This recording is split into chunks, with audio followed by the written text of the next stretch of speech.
Well, good morning, folks. Welcome back to another beautiful morning on the farm here. Today's a big day. The wife's getting new tires on the truck, so I'm gonna run her to the tire shop here before I end off going to work. Run her home, and then away I am for my day. I'm just looking at the old Yeller tractor here, and I've been tossing around this idea, agonizing is more like it really, about whether or not we should try and rig up something with either bale spears or pallet forks to handle bags of grain and to handle round bales when the big tractor's not here. So what I'm really agonizing over is whether or not we could put a set of clamp-on pallet forks on this bucket. And, well, I know you could put it on there, but whether or not it would be any good is really the question. Because we've got to lift bags that are like 1,500 pounds. I wouldn't get anything bigger because that's pretty much all this tractor can lift anyways. But if I can do it without basically just the bucket turning itself inside out, I don't know. I've never actually seen a set in use.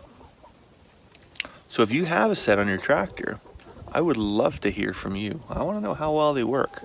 A lot of folks, I guess, on the reviews online, they say they're kind of flop around. They're not very steady. Some folks say they're awesome. I assume that they're somewhere in the middle ground is where they actually are. And if they're used properly, they still have their limitations, but I just don't know what those limitations really are. So let me know. Well, just got the piggies their breakfast. They're doing good. They're pretty happy. Just looking over here at the rams and thinking I'm gonna have to give some thought here in the next day or two to moving these boys in behind the shop.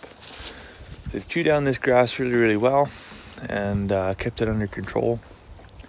But I think it's time. So probably this coming weekend, we'll organize a bit of a sheep rodeo. See if we can't get them fellas moved over. Now I could just move the electric netting here, move it into here. There's still lots of grass, but I think we want to wrap this netting up for the year. I think it's time. Wrap that up, and then they can go back in behind the shop. Just because you know, at the end of the month, we're gonna go away for a real holiday, not just a couple of days. We're actually gonna go away into BC, out towards the Okanagan, and so the last thing we want to do is have a ram escape because, you know, maybe they're getting lean on grass or something like that. So we'll get this put away. We'll put them in the other paddock in behind the shop. It's fully recovered, and then we'll be in good shape. So it's a little bit cooler here this morning. Not that uncommon for the beginning of August to be a little bit cooler here in the mornings, overnight, that kind of thing. Rest assured, it's gonna hit mid-30s in the middle of the week, which is not that common actually for this part of the world to reach that kind of temperature. That's more like a June, July kind of thing. But anyways, I don't mind the heat. I'm a fair weather kind of guy.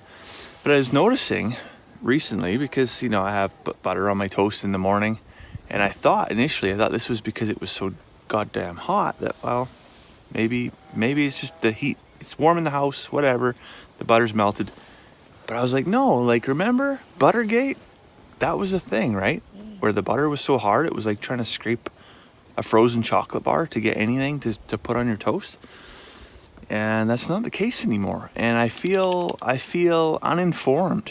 And so I did the quick Google search, like, you know, whatever came of this.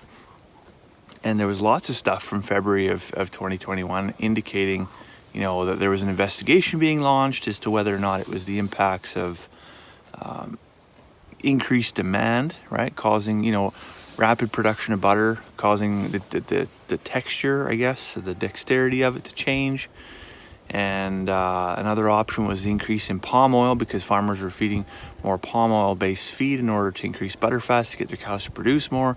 And this all came down to, you know, more people sitting at home, more people learning to cook, more people baking. You know, I think everybody and their dog had to bake sourdough bread. I don't know if there's butter in sourdough bread. I'm assuming there is. Even if there's not, you're probably going to spread it on the bread.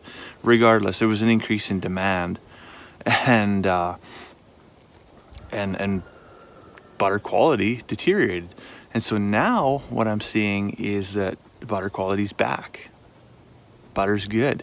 And I'm like, well, you know, I don't feel like we got an answer as to what actually happened there. And it's unfortunate because, like, the Dairy Farmers of Canada, they actually said, and we don't believe that this could be as a result of palm oil in the feed, But then they rescinded that, and they came back and they advised farm producers to stop using, or at least reduce the use of palm oil based products in their cattle feed, which, by the way, isn't new.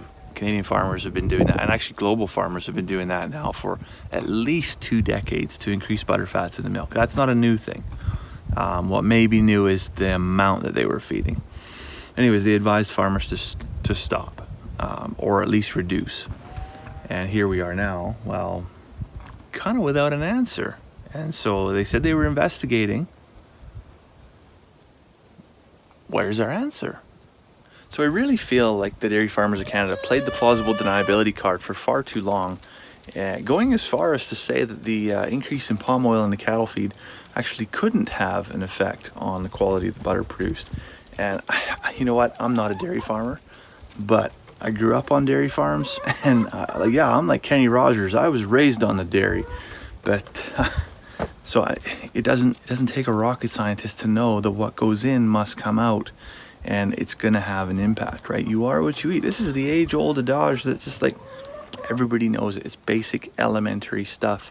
The quality of the feed that you put in impacts the quality of the feed that you get out, and so nobody said that the milk or the butter wasn't safe. They just said that it was terribly, terribly inconvenient. So I'm looking for an answer, Canadian dairy farmers. What do you guys think? What's the solution here? What changed? What's the big impact? Why is my butter soft again? On that note, I think it's time for me to head off to work. So I hope you have a fantastic day, and we'll see you tomorrow.